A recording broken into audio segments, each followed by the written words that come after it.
Well, good afternoon, everyone, and welcome to our weekly webinar where we will talk about what we see happening in the global economy and financial markets, the world of wealth management, and how all of this impacts our decisions on the best courses of action for your investment strategy and financial goals. Thank you for taking the time out of your busy schedules to join us. We are recording this so that those who can't join us live can tune in when it's more convenient. I'm Scott Tomlinson, and I'm joined by my partner and colleague, Paul Tepsich, the founder of HighRock, and our financial planner, Bianca Tomlinson, is also with us. We will have a question and answer period at the end of the call, so if anyone has a question about portfolios or any aspect of wealth management, we invite you to feel free to join in and ask questions.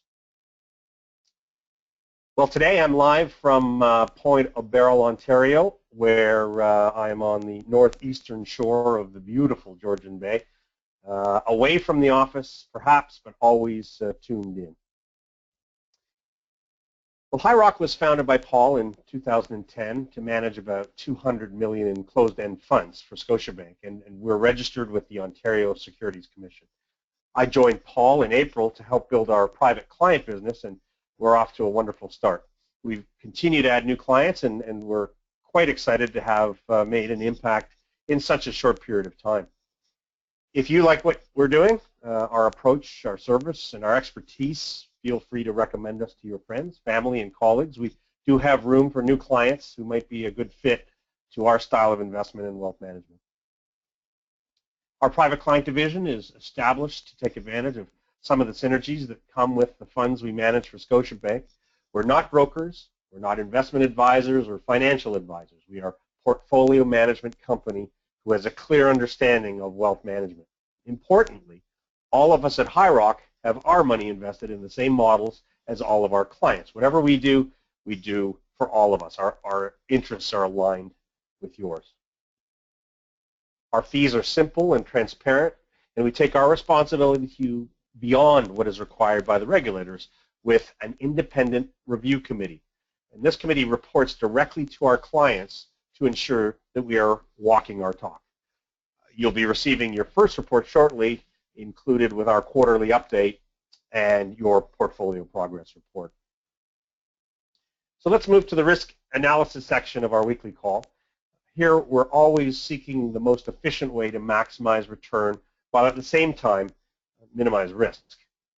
Our goals for your portfolio strategy are to get the best possible returns and take the least amount of risk, and of course to do this within the context of your goals and your tolerance for risk. Our measure of risk, annualized standard deviation, displayed on the horizontal axis, shows risk increasing from left to right. Now, a pure equity portfolio like the S&P 500 or the S&P TSX indices can attain potentially higher levels of growth. However, there is also greater potential for higher levels of volatility and risk in that approach. In comparison, our research shows that a globally diversified and balanced 60% equity, 40% fixed income model can significantly reduce risk and still achieve an annualized return of between 7 and 8% over a multiple year period. This is what we consider to be the optimal portfolio. At HighRock, one of our specialties, and something that Paul has been mastering for years, is Canadian high-yield bonds. Some who do not know and understand this asset class may refer to it as junk bonds because these bonds are given ratings below what is classified as the higher quality investment grade corporate bonds. But the term junk is a term from the 80s. And this chart you're looking at clearly shows Canadian high-yield bonds have less volatility than most asset classes and very decent returns to go along with it. These bonds are also senior to equity in the capital structure of a company. But we do have to do our homework. We need to understand the complexity of the covenants of these securities, which means that we have to read and analyze pages upon pages of legal documents or indentures for each security. We need to be regularly monitoring financial reports and developments within the companies whose bonds we own. We also have to have an ear to the market, being aware that when a company's risk profile changes, we need to be proactive to get in front of any potential other selling. It is also important to know how to best execute these trades in the over-the-counter market. That is our experience and our expertise in the high-yield market. Proper diversification across many issuers and industry sectors ensures that one problem company will not significantly impact the total portfolio of holdings. The low correlation to other asset classes gives our clients an added dimension of diversification for their portfolios. As well, historically, when interest rates go up, these bonds are not impacted negatively. Usually higher interest rates result from the strength in the economy, and a strong economy can benefit the balance sheets of the high-yield sector, driving prices up. So at High Rock, we have three models with which to create balance and diversification. A fixed income model with bonds, a small percent of which might be high yield, and we also include preferred shares here as well. We have a global equity portfolio that focuses on diversification across thousands of companies in multiple economic sectors and across many geographic locations. As well, we have a model that focuses on Canadian small to mid-sized companies with which we have a great deal of familiarity and deep levels of research. This is an active or tactical model intended to obtain better than average growth. For our clients, we use these models to create portfolio strategies that are in keeping with your desired goals.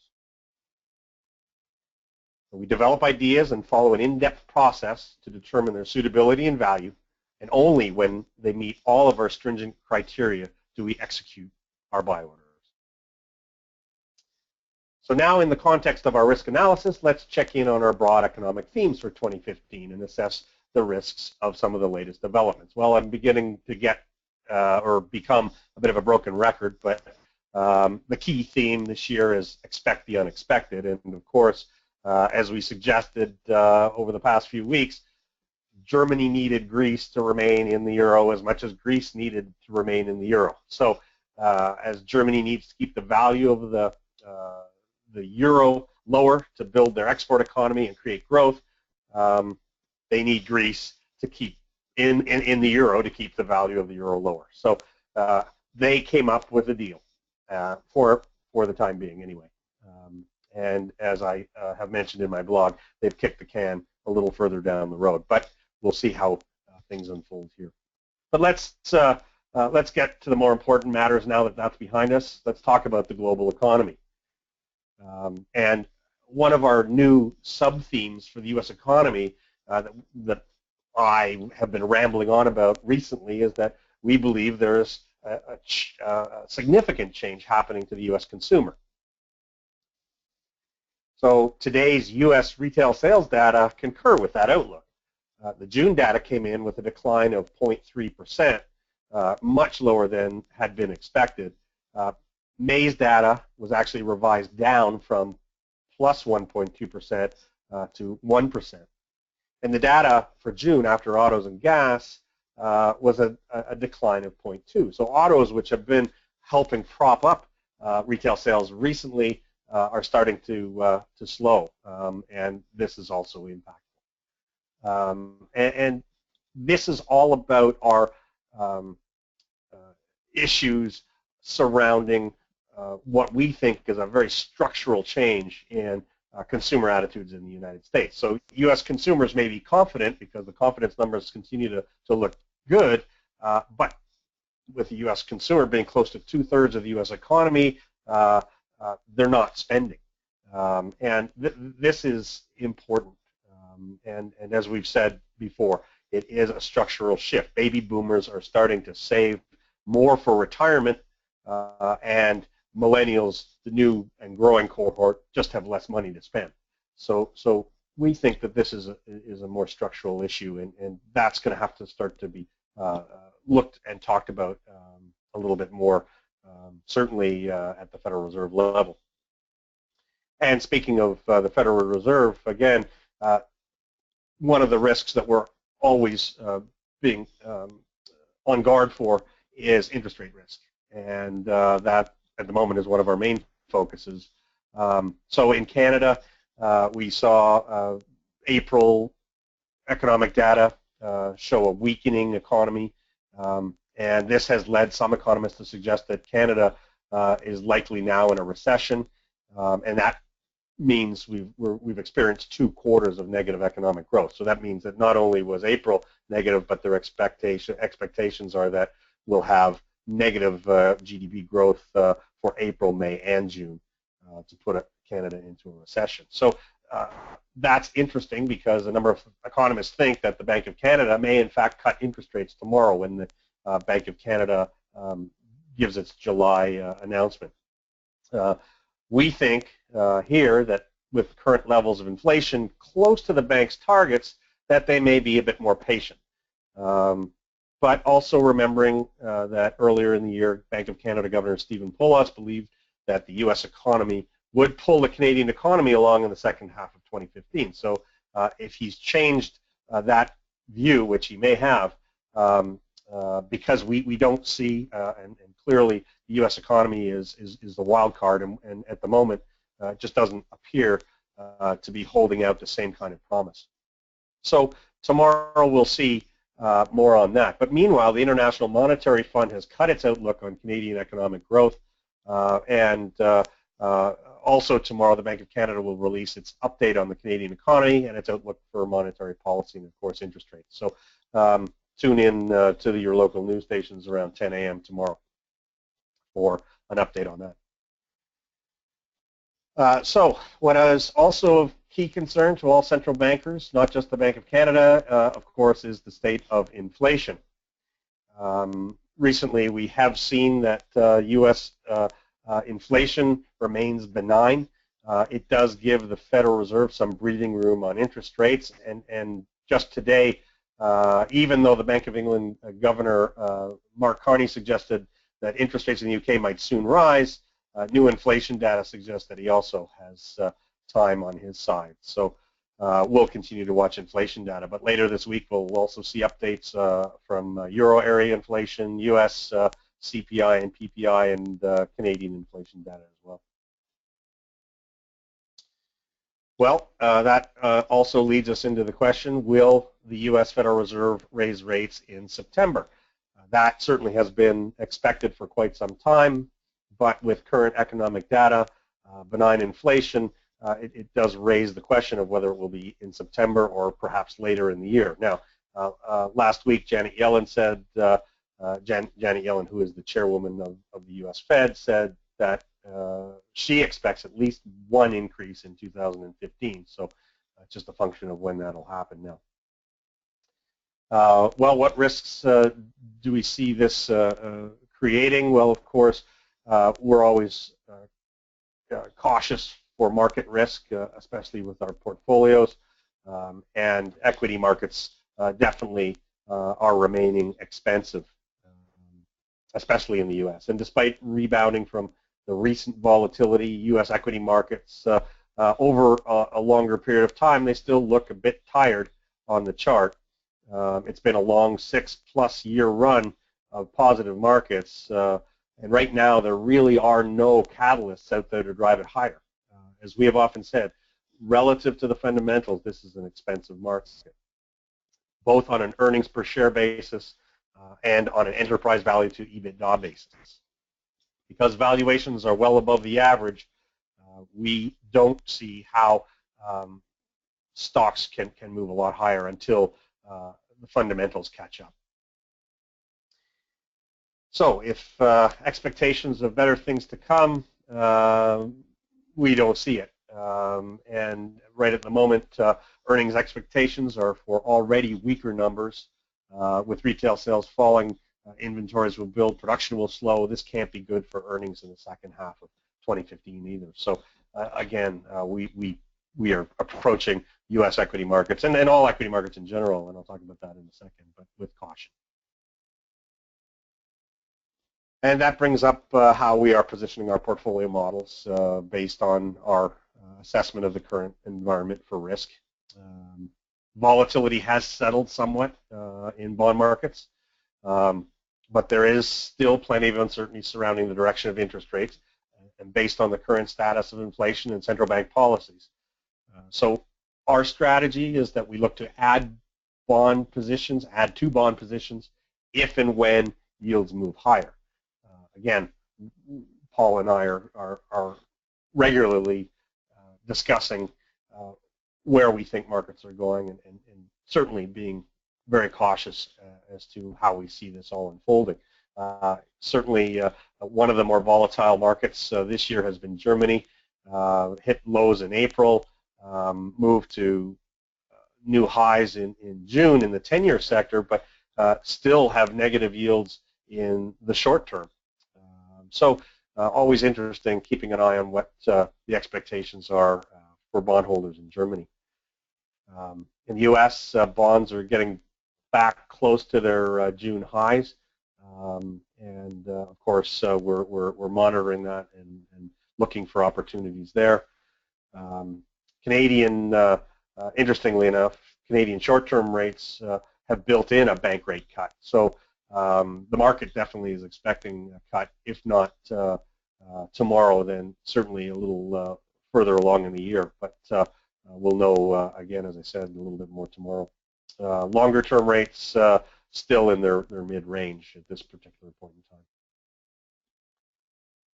In our global equity model, volatility has eased up and markets are higher with some of the resolution on Greece. But we're still concerned, as I said before, about the new downtrends, certainly in global equity markets. And we just think that there will be better opportunities for to get better prices in the fall.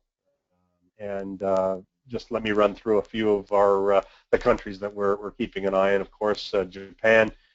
As you can see, the uptrend line was broken, started into a new downtrend. We're watching that evolve.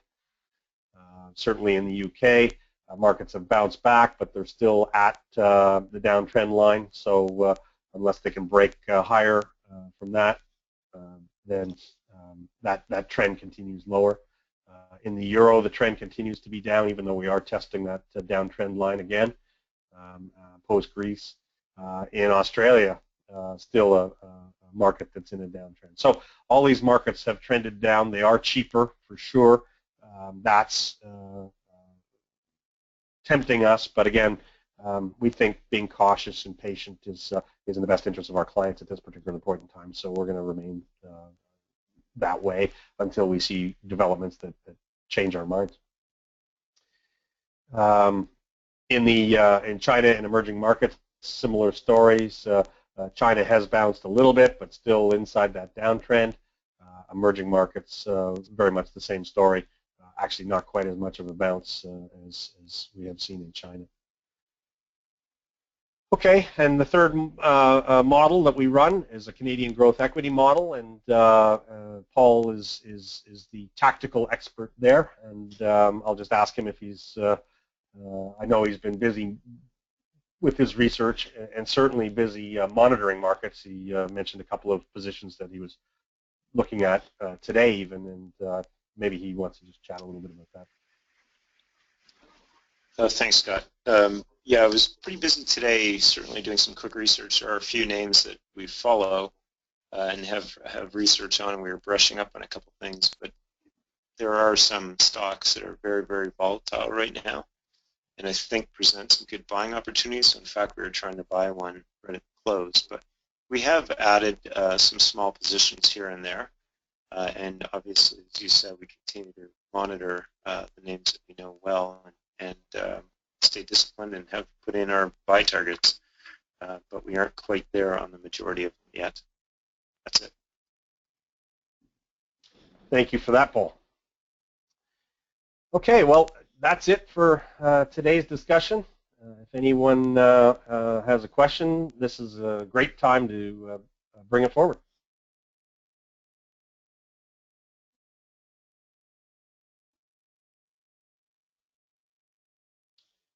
Sounds like we don't have anybody who's got any questions for us today, Paul. So I guess I'll just wrap it up. But I'd just like to remind anybody who's listening to the recorded version, if they do have questions, they wish to email us, we're more than happy to engage their questions at any time. All right, so that's it for another week. Thank you all for taking the time to tune in. I hope you have a great rest of the week, a wonderful weekend, enjoying the summer, and perhaps the Pan Am Games. We'll return with another webinar next Tuesday. And this is Scott Tomlinson signing off.